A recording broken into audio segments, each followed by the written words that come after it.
Hello and welcome back to another video as we continue to explore the story. My name is Scott Dalen. I'm an ELCA pastor in Southwest Iowa, and I'm preparing these videos as a companion to a study that we are doing in my congregation of something called the story. Kind of looks like that in the first edition. The new edition looks a little bit different. A condensed biblical narrative put together by a guy named Randy Frazee. And it explores the overarching story of what God is up to within our reality as presented within the Bible.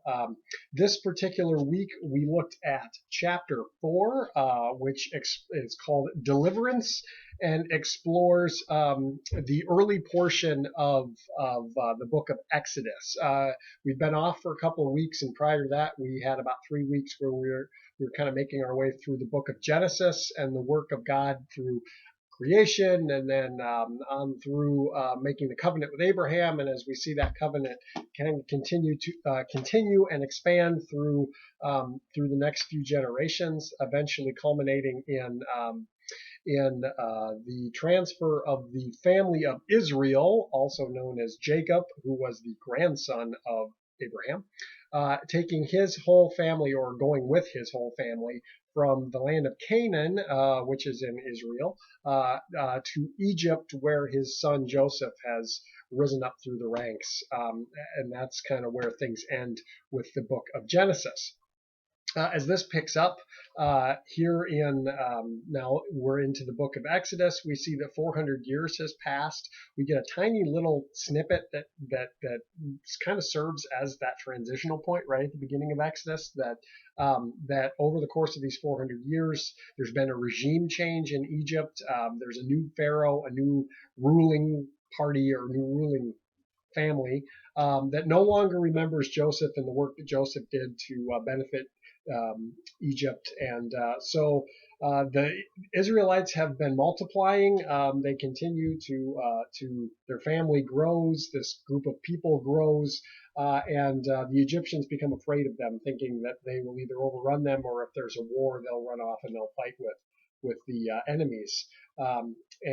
So they devised plans to try and keep the Israelite people down, and basically turning them into slave labor. Let's make them so busy that they'll be worn out and they won't do anything against us. So they turn them into slaves, into a slave force, and we hear a lot, or a little bit, about that. So that's what's been going on for the course of 400 years. So quite a few generations have passed between the end of Genesis and the beginning of Exodus. And at that time, the current Pharaoh, again trying to control the population of able-bodied Israelites, starts to say that, okay, the boys, when they're born, throw them in the Nile River and kill them. And that's not the only story. That's kind of the only one we hear about here. But there's other stories of trying to control the Hebrew or Israelite midwives to kill the baby boys when they're born, and yet that kind of doesn't work. But in the midst of all this, we hear about a boy who's born named Moses. Moses, considered to be the great deliverer of the Old Testament, particularly within the Jewish faith. Even today, Moses is a great deliverer. Considered on par in terms of important people with King David, King Solomon. And so he is born, and at first his family keeps him in hiding for just a few months, and then instead of throwing him into the river, they do put him into the river, but they put him into a basket that floats, and they kind of place it, hoping that he will be found. Lo and behold, he's found by the daughter of Pharaoh, taken into Pharaoh's house, and raised within the court, the royal court. So now we do hear also aspects that it seems like Moses really has a foot in both worlds. He's raised in the court, yet he seems to know that he is also Hebrew. We hear aspects of that, and eventually he defends one of his fellow Hebrews and kills an Egyptian. And because of this, he runs away. He's cast out because he knows Pharaoh's trying to kill him. So this first portion of Moses' life lasts 40 years. He kind of has 3 40-year periods in his life. The first is 40 years in Egypt, and then he runs off into the land of Midian, which is kind of on the other side of the Sinai Peninsula. over almost directly straight south of where Israel is today, but farther down south in what we would now call, I believe, Saudi Arabia, I think. So he lives there. He defends, or he finds and defends the daughters of a man named Jethro, also called Reuel. He's got two different names, which is a little bit weird, but ends up marrying one of them, the daughter of Jethro, who is Zipporah, and for 40 years he serves his father-in-law. He lives in the land of Midian until one day, as he's leading his flocks around, he happens to notice this burning bush and goes to investigate. And lo and behold, that's the angel of the Lord, or God Himself, that is calling Moses to now go back to Egypt and to free the people of God, the chosen people of God, the descendants of Abraham, with whom God had made the original covenant. During this exchange, we hear the very important name of God given. Moses says, "Well, who should I say sent me?" And God says, "I am. I am who I am." And that will, of course, pop up later again throughout their history, and then even when we get into the New Testament later on. So of course Moses doesn't want to do this. He feels unqualified, and there's this humorous exchange between God and Moses of you go, and Moses says, "No, oh Lord, I have never been eloquent." It's really kind of funny. Where's it at? Pardon your servant, Lord. I have never been eloquent, neither in the past nor since you have spoken to your servant. I am slow of speech and tongue. Yeah, really sounds like it.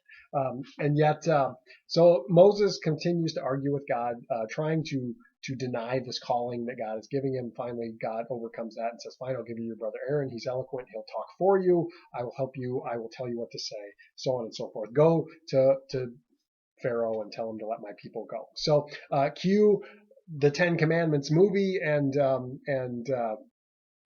Charlton Heston, because that's kind of what happens. And so Moses returns to Egypt along with his brother Aaron, and they have this big long situation with Pharaoh, the new Pharaoh, because the previous one had died during that 40 years that Moses was in Midian. And initially, Moses comes into court and says, "You need to let my people go." And Pharaoh thinks he's going to discredit Moses, and so says, "No, you think you're going to leave? No, we're going to make him look bad in front of his own people." And so tell them that they still need to make the same amount of bricks that they make all the time, but they have to gather their own straw. We won't provide it for them anymore. So he increases the workload. This, of course, aggravates the people, and already Moses is looking bad in front of the very people he's supposed to eventually lead. We talked quite a bit about that in our discussion last night of why that happened, and is this an easy road that God is calling Moses into? No, of course it's not. It's difficult, but yet God is going to display His power and make an example for those, not only for the Israelite people to see and to witness, but for all the nations, because Egypt was the power at the time. They were kind of the big cheese within the known world. And so if God can lay them to waste, man, you better watch out. So cue up the 10 plagues. And we talked some about that as well. There's this interesting dynamic that, at least for the first few of the plagues, that Moses does it, or Moses commands and tells Aaron to do it, and Aaron does it for him. And it all seems to have to do with this one particular walking stick. And then Pharaoh's magicians will come in, and through their dark arts, they're able to do the exact same thing. They can't fix the problems, but they can compound them, make them worse, as it were. So in trying to, so for Pharaoh, in trying to disprove God, all he does, or all his guys do, is make the problem worse. Now this goes on for the first 3 or 4 of the plagues, and then eventually even the magicians can't replicate it, and they kind of wake up and they're like, "Pharaoh, dude, this guy's legit. You should really listen to him. We're kind of getting afraid here." But Pharaoh, of course, doesn't, and this continues and continues and continues until we reach the last plague, which is, of course, the death of the firstborn, also the establishment of Passover. We focused on this for a while too. It's interesting that in the midst of all of this action that's going on, particularly within the full scripture, there's this long passage as God tells Moses about Passover, about this is how you observe it, this is why we observe it, and this is what you do. And so we discussed the importance of this first time, and that yearly they will remember it, and that for the Jewish people, remembrances are so vital. It's definitely a part of their cultural heritage. It's part of their religious heritage. They are a people of remembrance, and this is an important aspect for them. This is the point when God takes this family that's gotten enormous and really begins to group them into a single cohesive nation. Um, Starting to anyway. There'll be more steps of that as we go through subsequent chapters. But so we talked quite a bit about that. So we see the establishment of God's power. And then finally, after the death of the firstborn, after God has saved the lives of his people through a death, through the death of the Passover lambs, God takes death and creates life. Another theme that we continue to hear. Thank Jesus. So that occurs, and then finally Pharaoh says, "Fine, take your people and go." They are led. Moses leads the people out, and it's not long before the Egyptians are like, "What are we doing? Let's go get them again and bring them back again." And we see the throwdown at the Red Sea, not the throwdown, not the battle, but we see the encounter at the Red Sea when God protects the people instantly within these first wanderings, which doesn't take long. They've only been gone for a few weeks at this point. They're at the Red Sea. God protects them from the Egyptians while the seas part, and they walk across on dry land, and then the Egyptians follow them in and they're drowned. God displays his power, and immediately after that we hear the story of the manna beginning. So God provides for their hunger, and then we see it when they're thirsty in the desert. God provides water. Really showing instantly right away that you are a people who will depend on me. You will depend on God. God will provide for you. And then that will continue on through. Those are a lot of the things that we talk about within this chapter of deliverance. As we see in the upper story, what is God doing? Well, God has now created this nation, or this nation has been provided, or has begun to spread and descend from Abraham, descend from that original covenant that God made with him. And we see that God is keeping those promises, and it now is bringing them back to the land that God will show you. If you remember Abraham, I will show you a land and your descendants will have it. So we're moving back in that direction now. God has taken one person and has created a people, and they will be God's chosen people. And we really see more aspects of that in the upcoming chapters. So that's kind of what's happening. There's a lot of grumbling on the part of the people instantly after things start to get a little bit tricky, and they say, "Oh, let's go back to Egypt. At least there, yeah, we may have been slaves, but at least we had food to eat and water to drink, and now we're just going to die in the desert." And so people have a real short memory of the amazing things that God has pulled off to bring them to this point. And that's very telling of human nature, that we oftentimes seem to forget the miracles that happen in our own lives, or we just don't even notice them. But miracles are happening all the time. God takes messes and turns them into miracles. It's kind of something we talked about last night. So that's kind of what's happening in this chapter. If you have thoughts or questions or comments, please share those down in the comment section here or on Facebook, where this will also be posted, so we can continue that conversation. And if you weren't able to be here, we hope that you will join us next week as we look into the receiving of the Ten Commandments and things of that nature. So have a great week. God bless.